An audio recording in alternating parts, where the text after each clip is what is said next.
हाँ कुछ हाँ हाँ हाँ, तो इसके लिए आप सर्विस सेंटर ले जाइए। हाँ, क्या होता है, जैसे मान लीजिए मेरा शरीर है, अब अपना किडनी हम निकाल के दादाजी को दे दे, मेरा किडनी तो नया है लेकिन जो इंफ्रास्ट्रक्चर है वो क्या है, पुराना है। इसी वजह से उसमें फ़ायदेमंद यही है कि नया इंफ्रास्ट्रक्चर में नया सामान लगाते हैं। हाँ, तो अगर ऐसा है तो उसमें यही उपाय होता है। जैसे मेरे साथ हुआ था, मेरा मोटो का फ़ोन है और हम अपडेट किए तो मेरे फ़ोन में ग्रीन स्क्रीन आ गया, ग्रीन लाइन आ गया था, पूरा ये पूरा ग्रीन हो गया था। तो हम 7-8 महीने चलाएं, फिर हमारे एक वन प्लस के मित्र थे, बताए कि उनका भी आ गया है, तो हमको बताया कि हम जाकर अपना दिखाए फ़ोन, सर्विस सेंटर में फ्री में बन गया। तो हम भी गए लेके, तो लोग बोला कि हाँ भैया मेरा फॉल्ट है, बनाएंगे फ्री में, तो बना दिए। तो ऐसे बहुत सारे फ़ोन वाले हैं, उनको लगता है कि हमारे ब्रांड को ज़िंदा रखना है, यानी उस ब्रांड को, जैसे मान लीजिए आप एग्जाम्पल मान लेते हैं, आप एक फ़ोन यूज़ करते हैं एक्स ब्रांड का और उसका वर्जन है X2, तो कंपनी को लगता है कि नहीं हमको X2 ही मार्केट में चलाना है, तो आपका फिर से रिपेयर करके दे देगी। जैसे मेरा जो फ़ोन था ये G52 है, तो G52 अभी 3-4 साल पहले लॉन्च हुआ मोटो का, लेकिन मोटो चाहती है इस सेट को प्रमोट करना, तो बहुत सारा एडवर्टीजमेंट आता है इसका, उसको पास ले गए, वो बना के दे दी। तो ये हमेशा ध्यान रख, एक चीज़ हमेशा ध्यान रखेंगे कि अपने हार्डवेयर को तभी अपडेट करेंगे जब आपको लगता हो कि आवश्यकता है, और दूसरा हर सॉफ्टवेयर अपडेट को भी अपडेट नहीं करना चाहिए जब तक एंड्रॉयड का अपडेट ना आए। एंड्रॉयड का वर्जन अपडेट आता है, आपको पता होगा, तो एंड्रॉयड का वर्जन अपडेट आए तो उसी को अपडेट करिए, बाकी सिक्योरिटी आया, पैच आया, वो सबसे कोई फ़ायदा है नहीं, वो आपके सिस्टम को और ख़राबी करेगा। वेल, हम लोग पिछली क्लासेस में पढ़ रहे थे मेमोरी एलोकेशन, यही बताए थे ना। इसमें आपको बताए थे किसके बारे में, मेमोरी मैनेजर के बारे में। यानी मेमोरी मैनेजर में बताए थे कि मेमोरी मैनेजर जो होता है ये रेस्पॉन्सिबल होता है किस चीज़ के लिए, तो मेमोरी मैनेजर रेस्पॉन्सिबल होता है हमारे मेमोरी को ध्यान रखने के लिए, यानी कौन सा डेटा आएगा, कहाँ स्टोर होगा, ये सब काम करने का जिम्मेदारी किसका है, मेमोरी मैनेजर। इसके अलावा एक चीज़ आपको और बताए थे पिछली क्लासेस में कि हमारे पास जब एक क्वेश्चन बनता है टाइप्स ऑफ मेमोरी का, तो कितने तरीके के मेमोरी होते हैं, 2। पहला जो होता है उसको हम लोग क्या बोलते हैं, प्राइमरी, और दूसरा जो हमारे पास है वो कौन सा है, सेकेंडरी। तो प्राइमरी और सेकेंडरी दोनों मैनेज करने का काम किसका होता है, ऑपरेटिंग सिस्टम का ही, यानी दोनों मैनेज करने का काम कौन करता है, ऑपरेटिंग सिस्टम। ठीक है, तो आपको ध्यान रखना है कि कोई भी अगर पार्ट है कंप्यूटर के मेमोरी का, तो उसका ध्यान रखने के लिए कौन आएगा, ऑपरेटिंग सिस्टम। अब आपसे ये क्वेश्चन बनता है ऑपरेटिंग सिस्टम मेमोरी के साथ क्या क्या कर सकता है, तो ऑपरेटिंग सिस्टम मेमोरी के साथ 3 बेसिक काम कर सकता है। पहला काम क्या होगा, पहला काम ये होता है, ये डिसाइड करता है where to store a data, it decides where to store data. Data को कहाँ स्टोर करना है वो डिसाइड करने का जिम्मेदारी किसका है, ऑपरेटिंग सिस्टम का। पिछली क्लास में आप सबसे बताए थे ऑपरेटिंग सिस्टम जो होता है वो हमारे मेमोरी को जब पार्टीशन करते हैं तो मेमोरी में डॉट वाइज डेटा स्टोर होता है, वही डॉट जो होता है उसको हम लोग क्या बोलते हैं, मेमोरी एड्रेस। क्या बोलते हैं, मेमोरी एड्रेस, बताए थे इसके बारे में, मेमोरी एड्रेस। तो बेटा कौन सा डेटा किस एड्रेस पे होगा ये डिसाइड करना भी किसका काम होता है, ऑपरेटिंग सिस्टम का, यानी एलोकेट और डी एलोकेट ये दोनों करना होगा, तो करने का काम किसका होगा, ऑपरेटिंग सिस्टम का होगा। तीसरा एक और फंक्शन होता है, वो क्या होता है वो आगे हम लोग चर्चा करेंगे, तो पहले हम इसके बारे में एक पॉइंट बनाते हैं। नेक्स्ट पॉइंट लिखेंगे कॉपी पे, कहता है There are two types of memory. There are two types of memory. There are two types of memory. पहला हो गया प्राइमरी मेमोरी और दूसरा हो गया सेकेंडरी मेमोरी. पहला हो गया प्राइमरी मेमोरी और दूसरा हो गया secondary memory.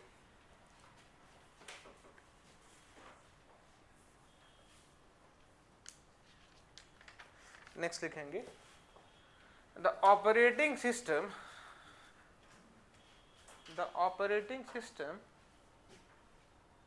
keeps track of the operating system keeps track of the following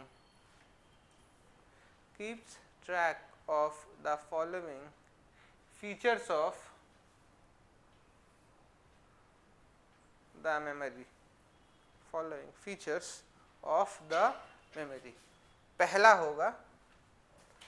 होगा allocate and deallocate. Allocate and deallocate memory space. Allocate and deallocate memory space as and when required. As and when required.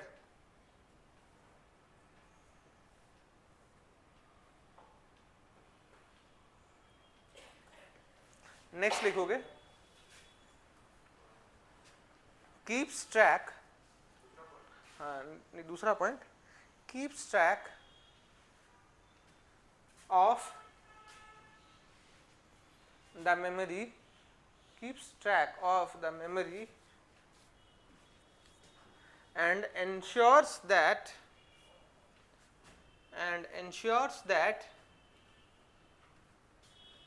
when the space is available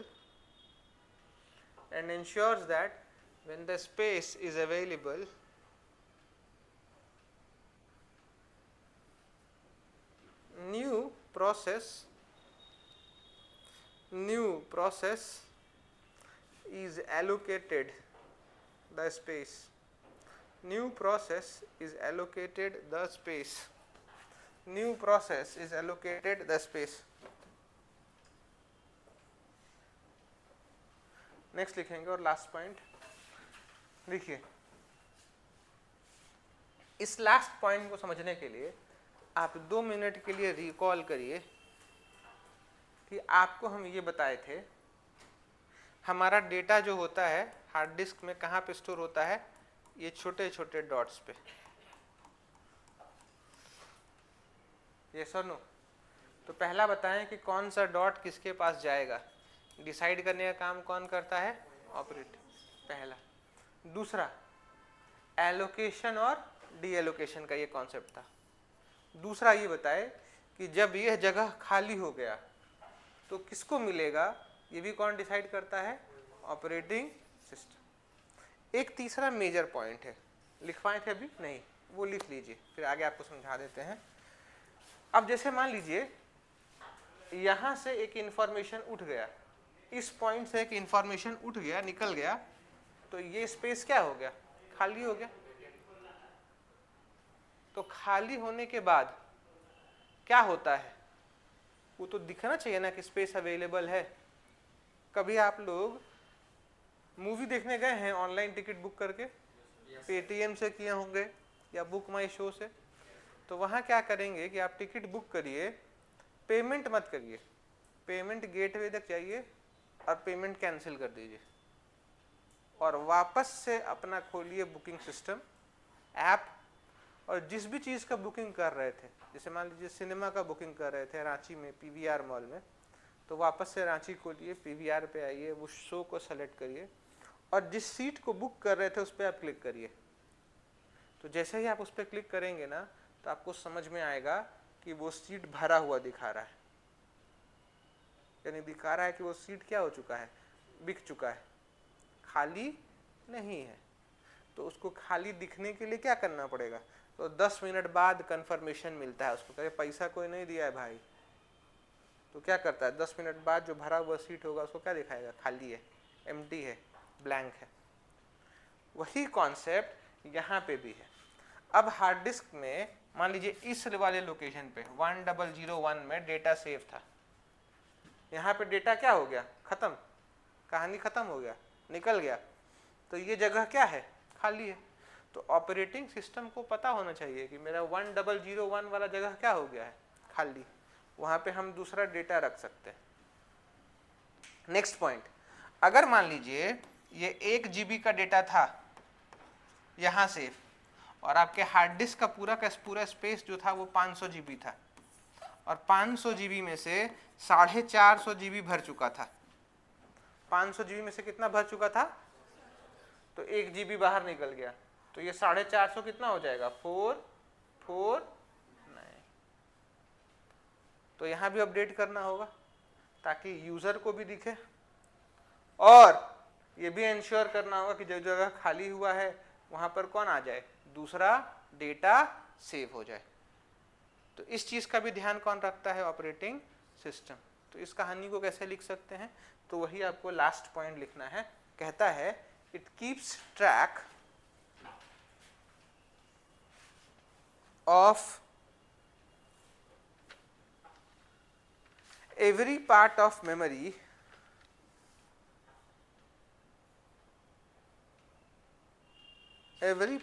memory and ensures that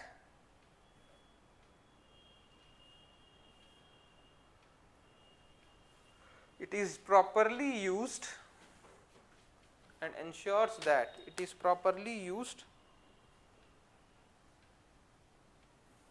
and passed to whomever required, and passed to whomever required, and passed to whomever required, and passed to whomever required, and passed to whomever required, and passed to whomever required।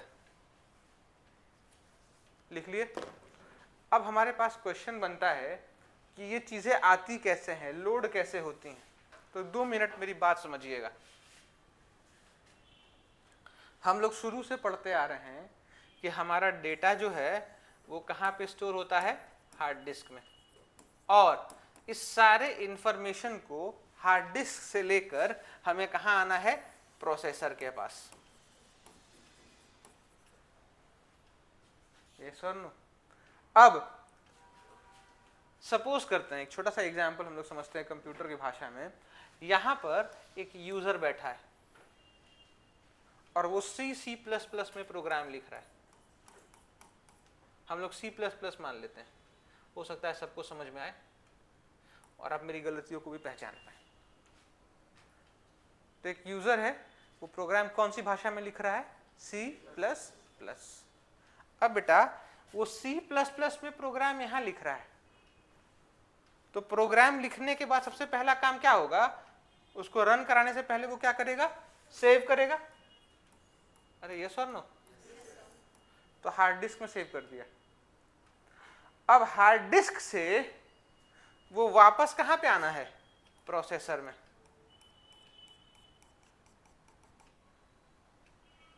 आएगा ना।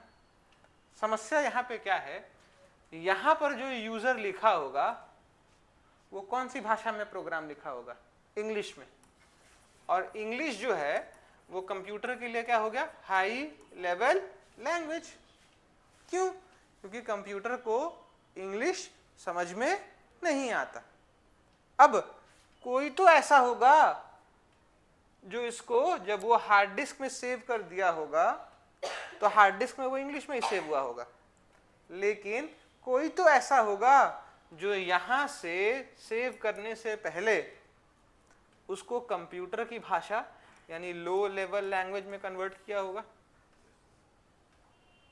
क्योंकि convert यहीं पे करना पड़ेगा low level में, तभी ना ये उठकर यहां से प्रोसेसर में जाएगा। अरे यस नो तो बोलो, नहीं समझ में आया। यहाँ पे यूजर है, वो प्रोग्राम कौन से लैंग्वेज में टाइप कर रहा है, इंग्लिश। इंग्लिश क्या हो गया कंप्यूटर के लिए, हाई लेवल लैंग्वेज। वो सेव किया कहाँ पे, हार्ड डिस्क में। तो सेव होने से पहले ही वो किस में कन्वर्ट हो जाना चाहिए? लो लेवल लैंग्वेज, जिसको आप लोग कहते हैं 0 एंड 1। और जब वो 0 एंड 1 में कन्वर्ट हो जाएगा तो हार्ड डिस्क से उठेगा और कहां पर आएगा? प्रोसेसर। समझ रहे हैं मेरी बात? अगर आप समझ रहे हैं तो थोड़ा सा एक ट्विस्ट हम इसमें और ऐड करते हैं। ट्विस्ट ये कहता है कि बेटा जैसे ही वो हार्ड डिस्क में सेव होगा, जैसे ही वो हार्ड डिस्क में सेव होगा, हार्ड डिस्क में सेव होने के बाद सबसे पहले वो कहां जाएगा? रैम के पास। और रैम इसको भेजेगी प्रोसेसिंग के लिए कहां पर? प्रोसेसर को। और फिर वापस रैम भेज देगा इसको, किसको? हार्ड डिस्क को, परमानेंटली सेव करने के लिए। क्यों? क्योंकि जब प्रोसेसिंग होता है तो प्रोसेसिंग के लिए डेटा कहां पर आता है? रैम में आता है। प्रोसेसिंग के लिए डेटा कहां पर आता है? रैम में आता है। समझ रहे हो मेरी बात?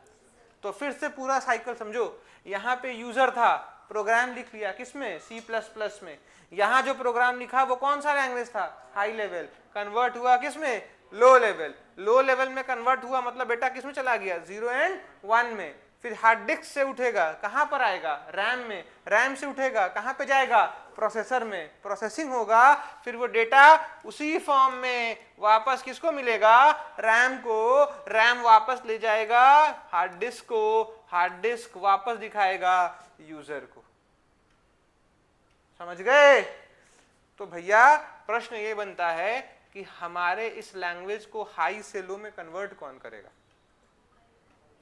Very good. कन्वर्ट करने का काम दो लोग करता है, पहला कंपाइलर और दूसरा इंटरप्रेटर। जेवीएम कौन बोला? जेवीएम का फुल फॉर्म बताइए। हाँ, तो उसका मतलब क्या हुआ?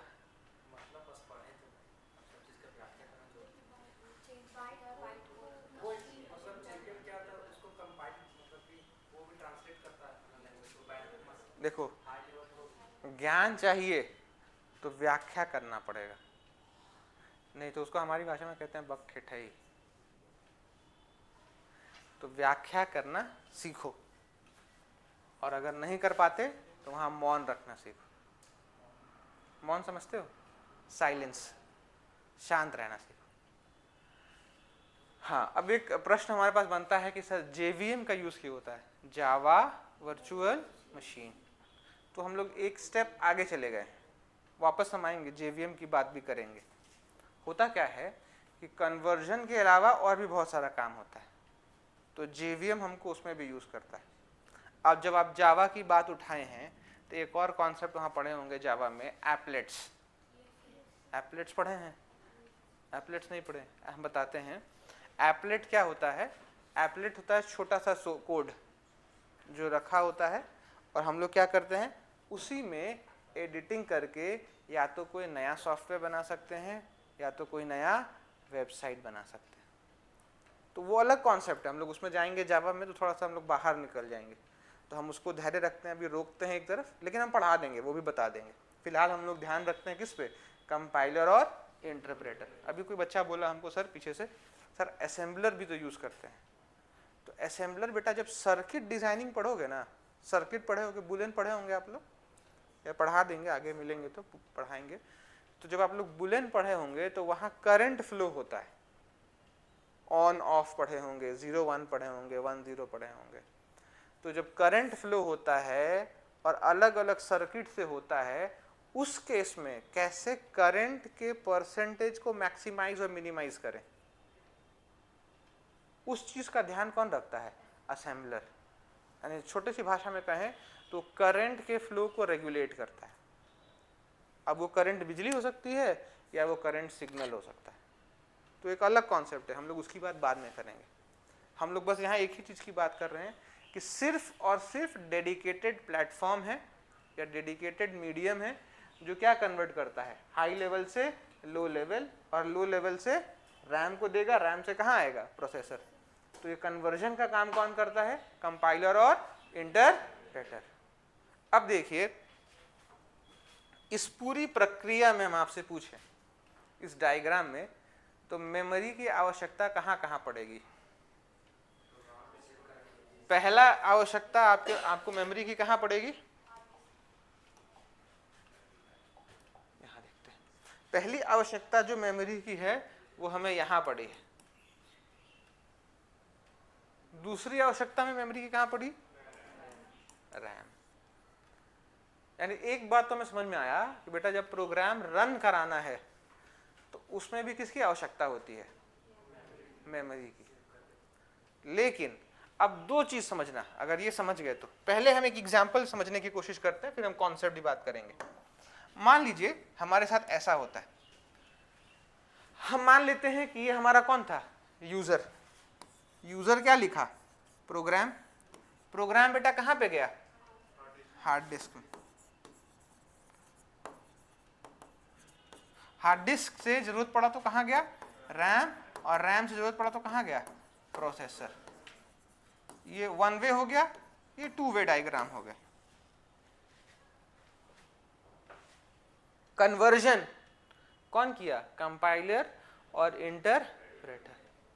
तो यहां पर यूजर सेव किया एक मेमोरी में, वो मेमोरी क्या था? Hard disk. हार्ड डिस्क फिर सेव किया, वो कहाँ गया?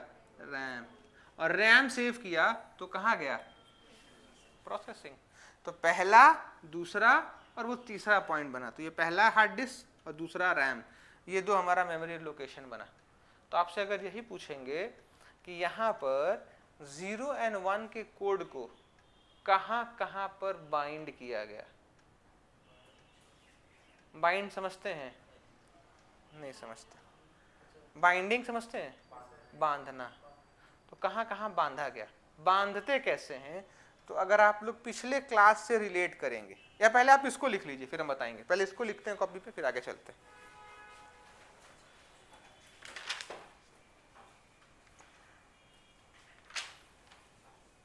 इसको बनाइए कॉपी पे पहले से ही।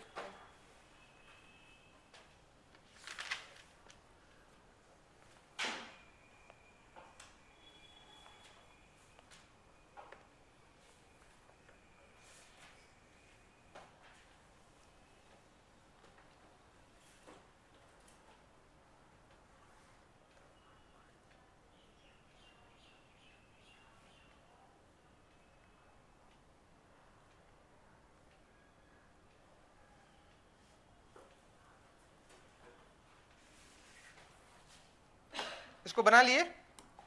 बना लिए तो हम इसी में एक डायग्राम ऐड कर रहे हैं, आपको नहीं बनाना उसको, ठीक है?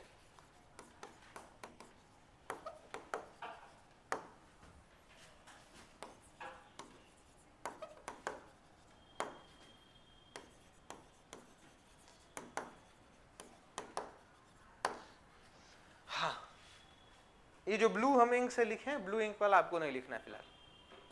अब देखिएगा, यूजर से बेटा डेटा गया कहां पर?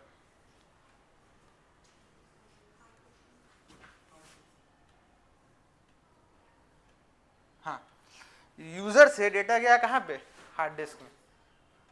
तो यूजर से जब हार्ड डिस्क में गया तो आपको क्या बताया? यहां लिखा था हाई लेवल लैंग्वेज में, यहां लिखा था हाई लेवल लैंग्वेज में, कन्वर्ट किस में हुआ? Low level language. इस प्रक्रिया को हम लोग क्या बोलते हैं?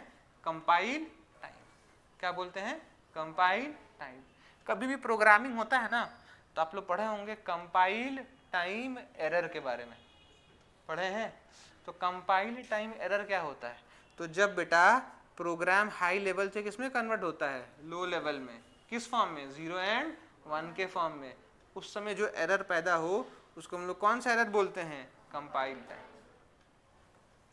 अब हार्ड डिस्क से जब रैम में आता है तो उसको हम लोग क्या बोलते हैं? Load time. जब हार्ड डिस्क से रैम में आता है तो हम लोग उसको क्या बोलते हैं? Load time. और जब इसका प्रोसेसिंग हो रहा होता है तो उस समय हम लोग उसको, जब इसका प्रोसेसिंग हो रहा है तो उस समय हम लोग उसको क्या बोलते हैं? Execution time. अब इन तीनों का भी पॉइंट बनाइए, ऐसे जहां डायग्राम बनाए थे ना वहीं पे लिख लीजिए कि ये कंपाइल टाइम है, ये लोड टाइम है, ये एग्जीक्यूशन टाइम है, उसी डायग्राम में। बताए दो, कंपाइल टाइम कब होता है? जब यूजर हार्ड डिस्क में डेटा सेव कर रहा होता है, यानी ये इनिशियल फेज है प्रोग्रामिंग का। तो जो इनिशियल फेज होता है उसको हम लोग कंपाइलिंग टाइम बोलते हैं। और जब प्रोसेसिंग होकर आउटपुट स्क्रीन पे दिखने वाला होता है, यानी जो लास्ट स्टेज होता है, उसको हम लोग क्या बोलते हैं? Execution time. अब यहाँ पे क्वेश्चन मन में ये हो सकता है कि कंपाइल टाइम होता कैसा है, तो वो हम यही बता देते हैं। जब हम लोग प्रोग्राम बना रहे होते हैं तो प्रोग्राम बनाते वक्त सबसे पहले हम लोग क्या लिखते हैं? Header file. हेडर फाइल लिखते हैं ना, जैसे आप लोग मान लीजिए सी या सी में, मान लीजिए C++ में आप लोग लिखते होंगे stdio.h, लिखते हैं ना, conio.h लिखते होंगे ऐसे कुछ। तो ये सारे हमारे लिए क्या हो गए? Header file. उसके बाद आप बीच में अपना कोई सिंटेक्स लिखते हैं, सिंटेक्स समझते हो?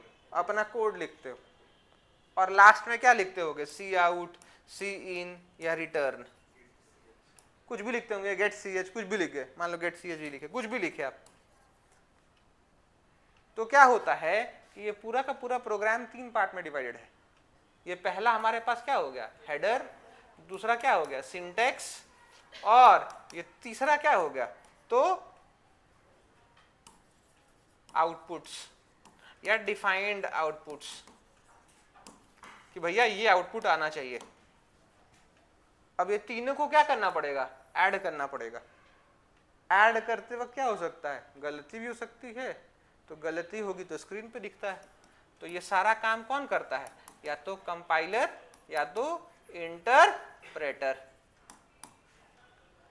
तो यही बेटा तीनों को ऐड करना, और ऐड करने के बाद 0 and 1 में कन्वर्ट करना, वो हमारे लिए क्या कहलाएगा? Compile time. समझ रहे हो? नहीं समझ में आया? आ गया? अब भैया ये कंपाइल हो गया, 0 and 1 में कन्वर्ट हो गया, तो भैया जब पूरा का पूरा प्रोग्राम 0 and 1 में कन्वर्ट होकर एक सिंगल प्रोग्राम बन गया या एक सिंगल कन्फाइंड फाइल बन गया, तो उसी को हम लोग कहते हैं बाइंडिंग। नहीं समझ में आया?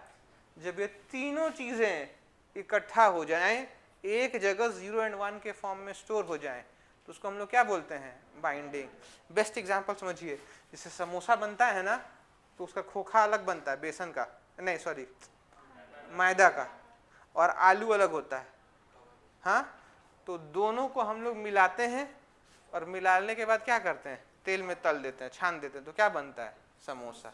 वही सेम हाल है यहाँ भी। भैया इन सबको ऐड कर दिया, और सबको ऐड करके एक जगह सेव कर दिया, तो ऐड करने का जो प्रोसेस था, स्टफिंग का प्रोसेस था, वो क्या कहलाता है? बाइंडिंग। और जब सेव हो गया तो एक फाइल बन गया, उसको बोलते हैं हम लोग एग्जीक्यूटेबल फाइल। क्या बोलते हैं? Executable file. एग्जीक्यूटेबल फाइल क्या होता है? यानी भैया वो रन करके आउटपुट दिखाने के लिए तैयार है। जैसे ही वहां पे रन दबाएंगे वो रन करेगा, रन करने के बाद स्क्रीन पे आपसे इनपुट मांगेगा, जैसे मान लीजिए कोई वैल्यू देना है तो दीजिए, और तुरंत आपके स्क्रीन पे क्या आ जाएगा? आउटपुट आ जाएगा। ठीक है? समझ रहे हैं आप लोग मेरी बात? कि खो गए हैं आज बाबा के लिए? कितने लोग व्रत हैं आज? एक मैडम व्रत है, अभी व्रत है। पुरुष में, पुरुषों में कोई व्रत नहीं है? लंच नहीं किए? ब्रेकफास्ट कर लिए थे? नहीं, तो ये व्रत नहीं हुआ। नहीं, तो ये भी व्रत नहीं था। कोई बात नहीं, बेहोश आ जाए, मौत आ जाए तो और अच्छी बात है।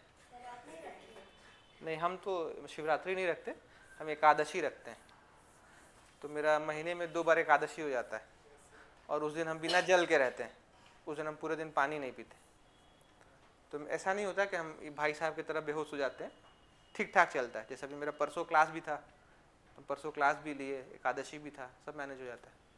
तो दान देने वाला दाता वही है। हाँ है, तो वैसे आपको भी करना है।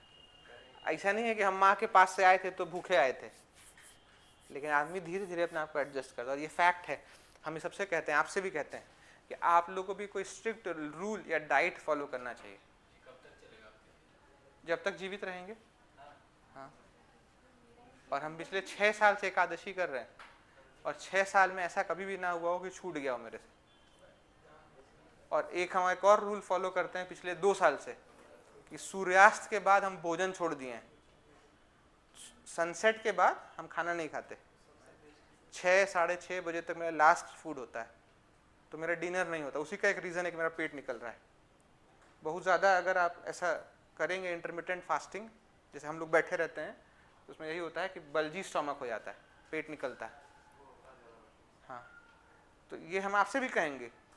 अब आप धर्म को माने, रिलीजियस हैं तो अच्छी बात है, नहीं तो अगर आप भी चाहते हैं कि डायबिटीज़ ना हो आपको, थायराइड का प्रॉब्लम ना हो आपको, तो आपको एक कॉमन सा काम करना चाहिए। 16 आवर्स ऑफ इंटरमिटेंट फास्टिंग रखना चाहिए, मतलब 16 घंटे कुछ नहीं खाना है। तो उसके लिए एक ही तरीका है, शाम को खाओ सूर्यास्त तक, अगले दिन सूर्योदय के बाद खाओ। एक दिन अपने कॉलेज में हम ऐसे गए, तो ऐसा हुआ कि एक बच्चा, जैसे कोई बता दिया, नाइट पार्टी थी हमारे यहाँ, कोई फेस्ट चल रहा था उसमें, तो हम गए फेस्ट में, तो भोजन करने की बारी आई तो हम नहीं गए। तो कोई बता दिया उस बच्चे से कि सर जो है सूर्यास्त के बाद नहीं खाते, तो उनसे बोल के कोई फायदा है नहीं, वो नहीं आएंगे, वो अपने उनके रहने दो वहीं पे। अगले दिन हम गए तो क्लास ऐसे भीड़ भाड़ वाली थी, तो 2-4 बच्चे ऐसे होते हैं जो या तो छात्र नेता होते हैं, या उभरता हुआ नेता होते हैं, या मोहब्बत के शिकार ऐसे आशिक होते हैं जो मार खाने के लिए तैयार बैठे हैं। तो उसी तरीके से एक बच्चा था, वो खड़ा हुआ मेरे पास, बोला कि सर ऐसा बताइए, हम लोग सुने हैं कि आप सूर्यास्त के बाद नहीं खाते हैं। तो बोली सही सुने हो। तो बोला सर मान लीजिए जिस दिन सूर्योदय ही ना हो, उस दिन क्या करेंगे? तो हम कहेंगे बेटा जिस दिन ऐसा हो कि सूर्योदय ना हो, उस दिन शायद हम सब के लिए वो आखिरी दिन होगा, क्योंकि सूर्य है एक ऐसा चीज़ है जो हर दिन दिखते हैं, सनराइज होता है। ये बात और है कि सन छिपे पड़े हैं, लेकिन पौ हर दिन फटता है। तो ये काम आप लोग भी कर सकते हैं, पौ फटने के बाद भोजन पा सकते हैं। और एक आप जब कॉर्पोरेट में आएंगे, या जब देखिए, एक बात हम अपने बच्चों से भी कहते हैं हमेशा, कि हम लोग अपने बच्चों को अच्छे स्कूल्स, अच्छे कॉलेजेस में क्यों प्रमोट करते हैं? तो प्रमोट करने के लिए अच्छा जगह पढ़ने का एक ही रीज़न होता है कि आपके बच्चों को या आपको एक अच्छा पीयर ग्रुप मिले। पीयर ग्रुप समझते हैं? अच्छे दोस्त मिले। हमें एक बात बताएं, हम NIT में ही क्यों पढ़ें, हम IIT में ही क्यों पढ़ें? ये सोचे हैं आप? हाँ, अच्छे दोस्त मिले।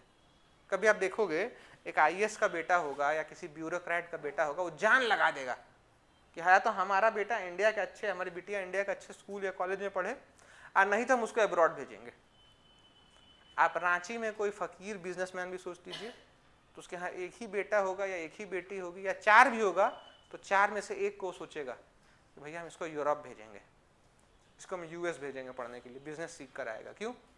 क्योंकि वहाँ उसको वो एनवायरनमेंट मिलेगा सोचने का। वहाँ जाएगा तो 10 लोगों के पास बैठेगा, अगर 10 लोग बिजनेस का आइडिया दे रहे हैं तो वो सुन के ही सीखेगा।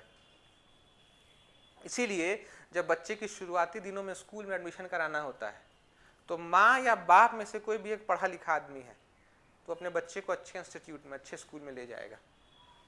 और इसीलिए जब हम लोग कॉलेज लाइफ में भी आते हैं तो हम लाइफ स्किल्स सीख सके। लाइफ स्किल का मतलब होता है जीने का तौर तरीका। हम एक फैक्ट बता रहे हैं, सड़क चलते हुए अगर आप किसी से बहस कर ले तो 2 ही चीज़ होगा, हमारे तरह इंसान होगा तो वो चल देगा आगे बढ़ के, कोई फर्क नहीं पड़ता, और हो सकता है हमारे से अपोजिट हो तो वहीं उतर के पीटे देगा। फिर आप कानून व्यवस्था की दुहाई देते चलेंगे, हम पुलिस थाने में जाएंगे, हम केस करेंगे, आप लेके फाइल दौड़ते रहिए। एक फैक्ट आपको बताएं, हम पेपर में पढ़े, अभी 2-3 दिन पहले द हिंदू में एक आर्टिकल था, सुबह उठकर दिन की शुरुआत हम पेपर से करते हैं। तो हम बोस्ट नहीं कर रहे हैं अपने आप को, लेकिन हम अपने बच्चों से कहते हैं कि आप भी एक लत लगाइए, सुबह उठकर दिन की शुरुआत किसी अच्छे चीज़ से करिए। तो सुबह उठते ऐसा नहीं होता कि हम पेपर पढ़ लेते हैं, सुबह उठने के बाद पहला टाइम हम ये करते हैं कि अपना सेवा देते हैं मंदिर में, उसके बाद आकर हम खोलते हैं पेपर। और वही हमको ठंड लग रही होती है सुबह सुबह, तो जैकेट चढ़ा लेते हैं, वही जैकेट रात में उतरता है मेरा। तो आप लोग कहते हैं कि सर लगता है ठंड नहीं गई है आपकी। तो यही हुआ जब हम पेपर पढ़ रहे थे निकलने से पहले, तो उसमें देखिए कि इंडिया जो है वो एक तीसरी सबसे बीमारी से जूझ रहा है, और वो जो है सुसाइड। वो सुसाइड है। पहला हमारे देश में लोग मरते हैं बीमारी में, वो है कैंसर। दूसरा ट्यूबरक्लोसिस। तो ट्यूबरक्लोसिस के लिए सन 2025 में गवर्नमेंट ऑफ इंडिया का स्कीम है निश्चय भारत, टीबी हटा देना है, ट्यूबरक्लोसिस को इरेडिकेट करना है। तीसरा है सुसाइड। इसका कोई इलाज नहीं है, इसका दो ही इलाज है। एक होता है बाउंस बैक, जिसको हम लोग अंग्रेजी में कहते हैं रिजिलियंस, और तीसरा कहते हैं लर्न टू स्पीक, बोलना सीखिए। और यही काम आपको भी करना है, और यही लाइफ स्किल सीखना है। लाइफ स्किल सीखने के लिए क्या करना है, हमको रेगुलर कॉलेज जाना है और रेप्यूटेड कॉलेज में जाना है। हम लोग बहुत कुछ सीखते हैं। हम देखिए, हम ऑन कैमरा ये नहीं कहते कि हम रैगिंग का सपोर्ट करते हैं, लेकिन हम ऑन कैमरा ये कहते हैं कि बच्चों के लिए रैगिंग जरूरी है। लेकिन वो रैगिंग जो है वो मौत नहीं होनी चाहिए। रैगिंग जो है वो डेथ नहीं लाना चाहिए। हमसे पूछेंगे, हम इंट्रोवर्ट हैं, हमको महिलाओं से बात करने में दिक्कत होती है, लेकिन अगर वही जमकर कोई महिला मेरा 1 साल 6 महीने रैगिंग की होती तो हम भी आउटस्पोकन होते हैं। पहला हो सकता था। दूसरा, जब रैगिंग होता है तो हम टफनेस के साथ जीना सीखते हैं। ऐसे बहुत सारे बच्चे होंगे जिनके पिताजी भर भर के पैसा देंगे, बेटा गर्मी लग रही है 2 एसी लगवाओ लो अपने रूम में, एक पैर की तरफ एक सिर की तरफ, और गर्मी लग रही है नीचे से भी एसी लगवा लो। ऐसा होता है। तो आप बच्चों को फ्री में रहने दीजिए, फ्रीडम दीजिए, तो इसलिए हॉस्टल लाइफ में भेजते हैं उनको। अब वहां जाकर आपका बच्चा, आपकी बिटिया सीखे, तो इसीलिए वहां पे कॉम्पिटिटिव एरा होना चाहिए। तो आप लोग कंपटीशन क्रैक करके वहां जाते हैं, और इसीलिए हर इंसान जो होता है, आईएएस हो या ब्यूरोक्रेट हो या पॉलिटिशियन हो, वो अपने बच्चे को विदेश भेजता है। क्यों? जाओ वहाँ देखो कि भैया क्या वो चल रहा है, क्या सीख रहे हैं, फिर वहाँ से आओ। और जो अपने बच्चे को नहीं भेज पाता, पढ़ा लिखा है, गरीबी है, गाँव में ही रहता है, तो अपने बेटा या बेटी को रोज सुबह लात मार के उठाएगा। अब बोलेगा पेपर पढ़ो क्या चल रहा है मार्केट में। आपके गाँव में भी होंगे लोग, चाचा चाची या बुआ फूफा, तो कहते हैं अरे पेपर पढ़ना का लिखल बा में। पुराने जमाने के लोग भी थे, दादाजी लोग होंगे तो बैठ के पेपर पढ़ते रहते होंगे। हम पेपर के शौकीन ऐसे लोगों को देखे हैं। हम पहले इसी लालपुर में रहते थे, जब स्टूडेंट लाइफ में थे, तो तैयारी करने के लिए एक बार यहाँ भी आए थे 12th में, यहीं लैंडमार्क के पीछे वाले में रहते थे। तो वहाँ एक अंकल थे, अच्छे रैंक पे हैं, उन्हीं के यहाँ हॉस्टल चलता था, आईएएस थे वो, अब तो शायद कहीं और चले गए। तो उनके पिताजी बूढ़े थे, तो स्वतंत्रता सेनानी थे, फ्रीडम फाइटर। और पेपर पढ़ नहीं पाते थे क्योंकि बूढ़े हो गए, तो उस टाइम वो 80-85 साल के थे, कम देख पाते थे, बहुत कम बोलते भी थे। तो एक लड़का रखे थे पेपर पढ़ के पढ़ाने सुनाने के लिए। वो बच्चा उनको पेपर पढ़ के सुनाता था, अब सारा न्यूज़ बताता था। तो बोलते थे अच्छा डिटेल में पढ़ो क्या लिखा है। अब बहुत अवेयर थे, उनसे बातें करोगे तुम्हें समझ में आएगा ये नॉलेबल इंसान। आप भी, हम आपसे ये नहीं कह रहे कि आप पेपर ही पढ़िए, लेकिन हम आपसे ये कह रहे हैं कि आप नॉलेज गेन करिए। और आप इसलिए मत पढ़िए कि हम एनआईटी और आईआईटी में जाके पैकेज कमाएंगे। आप ये सीख कर पढ़िए कि हमको वहाँ पे लाइफ स्किल जीना सिखाया जाएगा। हर दूसरे दिन आपका मन करता होगा हम तैयारी क्विट कर दें। और ये एग्जाम्पल है, जो इतना क्लास कभी भरा हुआ होगा आज सिमटा हुआ है। हो सकता है जिस दिन एग्जाम देने वाले हो 7 दिन पहले और 4 लोग बैठे हों। कुछ लोग को लगता है कि अरे चलो वहाँ पे तो चल ही रहा है, देख लेंगे। कुछ लोग को ये लगता होगा कि चलो ना ये भी नहीं देखना है, हटाओ क्या जरूरत है, एक ही विषय पढ़ के निकाल लेंगे। तो आप ये फैक्ट मानिए, एक सब्जेक्ट से आपका पेपर नहीं निकलने वाला है। हर दिन आप भी फेल होते हैं, हम भी कभी कभी फेल होते हैं, जब हम लोग को सुबह टाइम पे उठने का मन नहीं कर रहा होता है। हर दिन हम लोग फेल होते हैं, जब 4 बजे की क्लास होती है और हम 4:15 में आते हैं, हम उस दिन फेल हो गए, उस टास्क में फेल हो गए। तो इसका मतलब ये नहीं कि हमारा लाइफ वहीं बंद हो गया, हम फिर से बाउंस बैक करेंगे, अगले दिन हम फिर आएंगे, लेकिन टाइम पर आएंगे। और यही काम करना है, और यही काम आपको आईआईटी एनआईटी सिखाती है, या कोई भी प्रीमियर इंस्टीट्यूट सिखाता है कि बाउंस बैक कैसे करना है। डोनाल्ड ट्रंप की कहानी आप लोग सुने होंगे, वो 3 बार बैंकरप्ट हो चुके हैं, 4थी बार में प्रेसिडेंट बन के वापस आए, तो इनका दूसरा टेन्योर हो गया प्रेसिडेंट का। ये ऐसी हजारों कहानियां हैं जहां लोग फेल होते हैं। आपका अगर 2000, 5000, 2 लाख, 10 लाख डूब जाए तो हो सकता है आप लोग सुसाइड कर लेंगे। लेकिन अभी सुने थे पेपर में ही पढ़े थे कि अडानी का 3000 करोड़ का प्रोजेक्ट था श्रीलंका में जो डूब गया। बांग्लादेश कितना $1000 था जो नहीं देने को तैयार है, लेकिन फिर भी अडानी चिल है। गवर्नमेंट सपोर्ट करती है, लेकिन फिर भी तो पैसा उसको वापस करना है हमें। ऐसा नहीं है कि हम पैसा नहीं वापस करेंगे, लेकिन वो लोग एक ही चीज कॉन्सेप्ट पे जीते हैं कि हमारा मिनिमम रिक्वायरमेंट का पैसा है ना हमारे पास, सब कुछ बंद हो जाएगा तो हम बात अपना जी लेंगे ना। यही काम आपको भी सीखना है कि जो हमारा मिनिमम रिक्वायरमेंट हमको पहले उसको बना लेना है। और आपके लिए मिनिमम रिक्वायरमेंट यही है, इमोशनल, इकोनॉमिकल और फिजिकल स्ट्रेंथ, जो शायद ये जनरेशन तीनों जगह फेल होता है। तभी हम लोग 30-35 साल तक डायबिटीज हो जाते हैं, डायबिटिक हो जाते हैं, पढ़ने में मन नहीं लगता है, कंसंट्रेशन लो है। और ये फैक्ट है, आप सबके साथ होता होगा। कोई ऐसा एक बच्चा बताएं हमें जो पिछले साल भर से पढ़ा रहा हो, लगातार आया हो, शायद ही कोई होगा। और उससे अधिक नुकसान हो जाता है कब? छुट्टियों में। और यह फैक्ट है, बताएं अगर एक बच्चा रेगुलर आया है तो उसका सिलेक्शन का चांसेस 90% दूसरे लोगों से ज्यादा होती है। और आपको लगता है कि हम ऑनलाइन या यूट्यूब से पढ़ के सीख सकते हैं, तो ये बेवकूफ़ी है। ये बैकअप होता है, जो कहा ही जाता है बैकअप। पढ़ना कहाँ होता है? फिजिकल मोड में। और ग्रेजुएशन में जो आप लोग गलती किए हैं, वो गलती आप लोग को पोस्ट ग्रेजुएशन में नहीं करना चाहिए। हो सकता है कि आप जिस शहर से आते हो वहाँ से उठकर यहाँ आए तो आपको यहाँ पर कोई एक कॉलेज हो सकता था जो बहुत बढ़िया लगा। मान लीजिए ये इंस्टीट्यूट एक कॉलेज है तो आपको ये बहुत बढ़िया लगा, लेकिन आप भूल गए कि इससे भी प्रीमियर इंस्टीट्यूट है। आपको जानना हो ना कि एनआईटी का क्या पैशन होता है, आईआईटी का क्या पैशन होता है, आईआईएम क्या होता है, तो कभी उनके कैंपस में जाकर देखिए। यहाँ कोई आईआईटी के कैंपस में गया है? नहीं। एनआईटी के कैंपस में? नहीं। हमारे इसी शहर में सेंट्रल यूनिवर्सिटी है, उसके कैंपस में गए हैं? नहीं। गई हैं?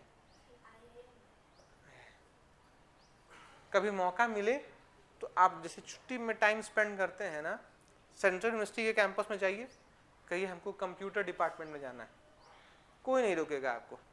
लेकिन उस दिन कॉलेज खुला हो, आप लेक्चर हॉल देखिए, क्या पढ़ाई होती है, बच्चों को देखिए, दो बच्चे आपस में बात कर रहे हो तो वो देखिए, आपको समझ में आएगा आपका जो बगल वाला दोस्त है ना, उन लोग के बातचीत से कहीं लो है, कहीं हाई थिंकर्स हैं वो। और ये जब बदलता है ना तो सक्सेस अपने आप आती है। और इसको बदलने के लिए ना एनवायरनमेंट चाहिए। एनवायरनमेंट हम लोग खुद बनाते हैं बेटा। पैदा होना हमारे हाथ में नहीं है, मृत्यु हमारे हाथ में नहीं है, दोस्त हमारे हाथ में नहीं है। इसको बदलकर अपना भाग्य बदलना हमारे हाथ में। और ये आप कोशिश करिए, जब भी छुट्टी मिले, कहीं नहीं जा सकते तो भैया हम सीयूजे घूम कर आएंगे, सेंट्रल यूनिवर्सिटी। हटिया में एक और कॉलेज है आपका, national institute of forest and foundry technology, उसके कैंपस से घूम कर आइए। कुछ मत करिए, बाहर जो चाय की दुकान है वहाँ दो लड़के अगर सिगरेट ही पी रहे हो तो उनको सुनो कि भैया वो बातें क्या कर रहे हैं। खाली वो बीटेक एमटेक का ही क्यों ना हो, बीसीएमसीए वाला ही। बीसीएमसीए तो यहाँ नहीं है, बीटेक एमटेक है, सीयूजे बीसीएमसीए। कहीं मौका मिले बीआईटी मेषरा मिलकर आइए तो आपको लेवल समझ में आएगा। और हम तो कहेंगे गवर्नमेंट के प्रीमियर इंस्टीट्यूट्स को मिलिए, वो आपको असल मायने में ब्रेन बताएंगे। वहाँ पे ऐसा भी लड़का दिखेगा जो पिछले 6 महीने से नहीं नहाया हो, ऐसी लड़की दिख जाएगी जो 2 महीने से बाल नहीं कंघी की हो, लेकिन बात करोगे तो नॉलेज झड़क रहा होगा उसके मुंह से।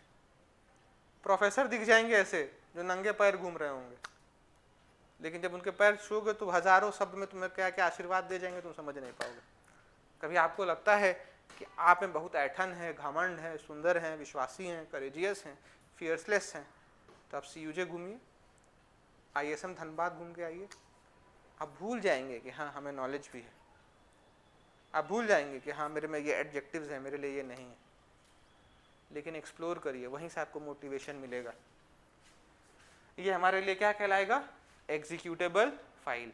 और एग्जीक्यूटेबल फाइल कैसे मिलता है? तो सबको बाइंडिंग करके मिलता है। तो बाइंडिंग क्या होता है? तो एक नेक्स्ट टॉपिक लिख लीजिए, बाइंडिंग क्या होता है।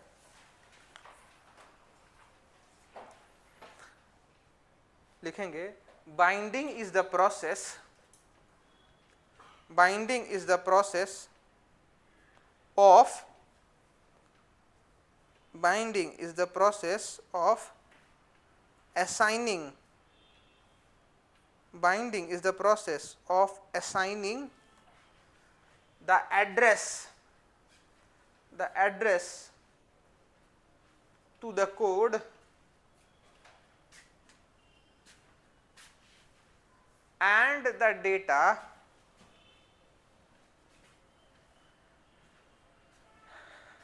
that are going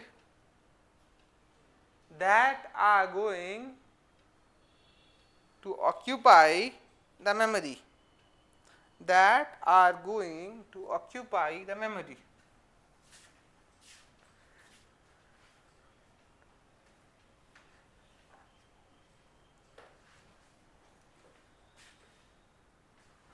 अब यहां देखिएगा हमने क्या कहा, यूजर कन्वर्ट करता है किस में, हार्ड डिस्क में, सॉरी माफी चाहते हैं, कंपाइलर कन्वर्ट करता है किसको, यूजर इंस्ट्रक्शन को, कहाँ पे, हार्ड डिस्क के लिए। हार्ड डिस्क में कन्वर्ट होने से पहले किस फॉर्म में सेव होता है, ये 0 और 1 में, यही बताए थे ना। तो इस पूरे प्रक्रिया के टाइम जो टाइम लगता है उसको क्या बोलते हैं हम लोग, कंपाइल टाइम। और यहीं पे जो एरर दिखेगा वो क्या कहलाएगा, कंपाइल टाइम एरर। ठीक है, तो आपसे पूछा जाएगा कि बाइंडिंग कहाँ कहाँ हो सकता है, तो बाइंडिंग 3 जगहों पर होता है या 3 अलग अलग फेज में भी हो सकता है। पहला बाइंडिंग कहाँ होगा, यूजर से हार्ड डिस्क में जाते हुए, उसको हम लोग क्या बोलेंगे, कंपाइल टाइम बाइंडिंग। दूसरा हार्ड डिस्क से कहाँ जाते हुए, रैम जाते हुए, उसको क्या बोलेंगे, लोड टाइम बाइंडिंग। और तीसरा क्या हो जाएगा, रैम से प्रोसेसर में जाते हुए, उसको हम लोग क्या बोलेंगे, एग्जीक्यूशन टाइम बाइंडिंग। लोड लिखें, LOAD, ठीक है, लोड टाइम बाइंडिंग। और ये क्या हो गया, execution time binding.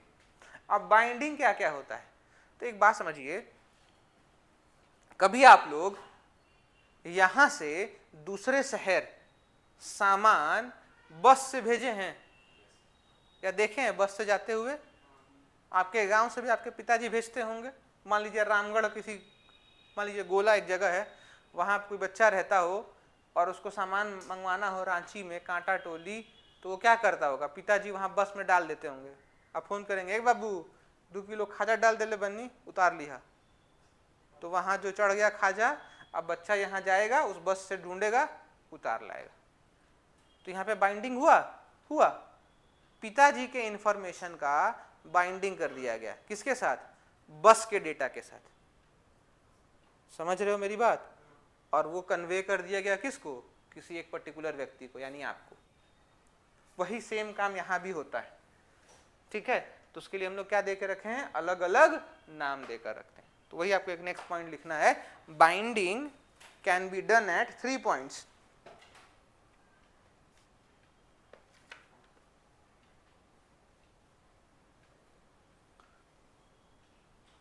Eight 3 points. पहला लिख लेंगे आप लोग, कंपाइल टाइम, दूसरा लोड टाइम, और तीसरा execution time. Compile time, load time, और तीसरा लिख देंगे एग्जीक्यूशन टाइम।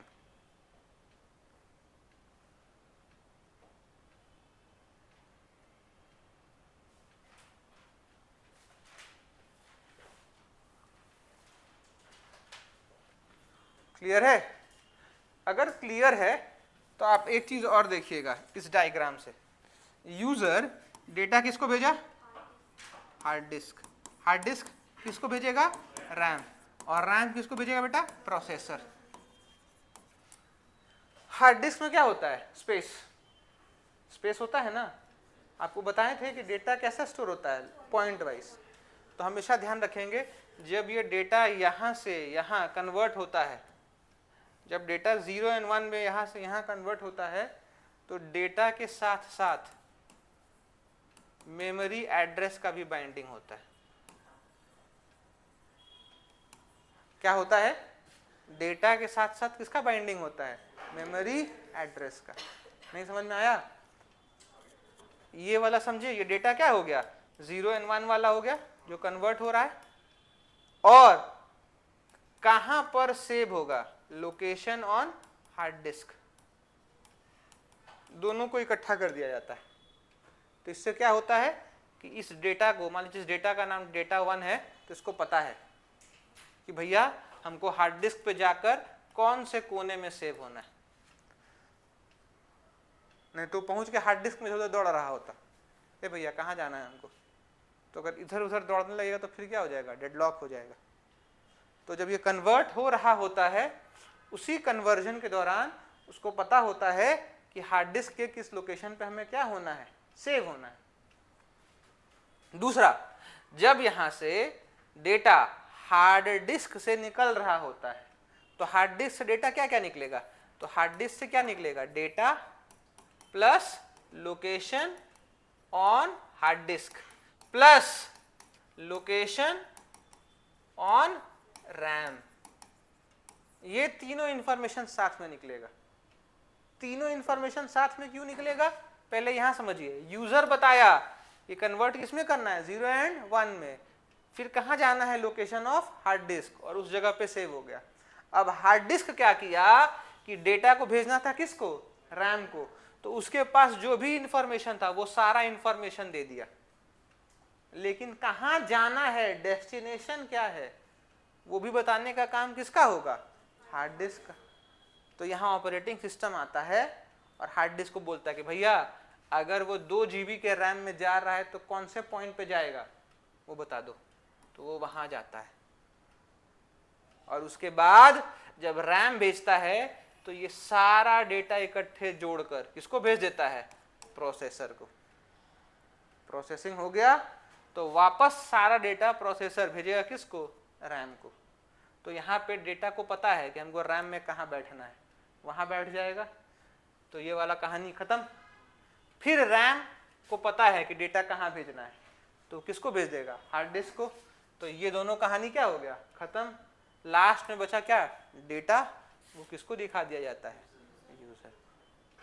सर जब प्रोसेसर वापस भेजता है रैम को, तो वो डिफरेंशिएट कैसे करता है कि ये लोकेशन रैम पे है कि हार्ड डिस्क पे है? हाँ, तो ये बहुत सही बात है। लोकेशन ही है ना। हाँ, तो वहां पे एक कॉन्सेप्ट आता है MBR का और MAR, पढ़े हैं, मेमोरी एड्रेस रजिस्टर पढ़े हैं। तो हर एड्रेस को बेटा डिफाइन करने का एक तरीका होता है, यानी हर पॉइंट जो होता है, हाँ, तो हर पॉइंट जो होता है वो क्या होता है, यूनिकली डिफाइंड होता है। तो इससे क्या हो गया, प्रोसेसर को सेग्रीगेट करने में दिक्कत नहीं होता कि कौन सा इंफॉर्मेशन रैम के लिए भेजना है और कौन से हार्ड डिस्क के लिए। दोनों में बिट्स का तो फर्क होगा, हाँ बिल्कुल होगा, बिल्कुल होगा, बिल्कुल होता है। और ये डिसाइड कौन करता है, तो वो बिट्स का कॉन्सेप्ट भी डिसाइड करने का काम उस सिस्टम में इंस्टॉल्ड ऑपरेटिंग सिस्टम करता है। ये क्लियर है आप लोग का, ये समझ गए? अरे यस नो तो बताइए, कोई डाउट है तो एक लास्ट पॉइंट लिखिएगा। कहता है द कंपाइलर, यहाँ पे कंपाइलर आया था तो कंपाइलर के रिगार्डिंग पॉइंट लिख लीजिए। द कंपाइलर बाइंड्स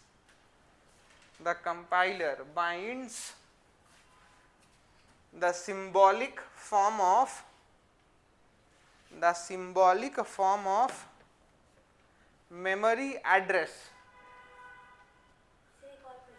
हाँ, 1 मिनट कंप्लीट करके फिर ले लेंगे।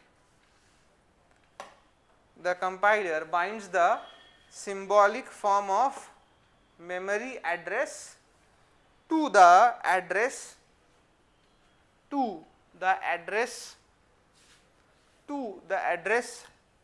where it has to be relocated, to the address where it has to be relocated, to the address where it has to be relocated।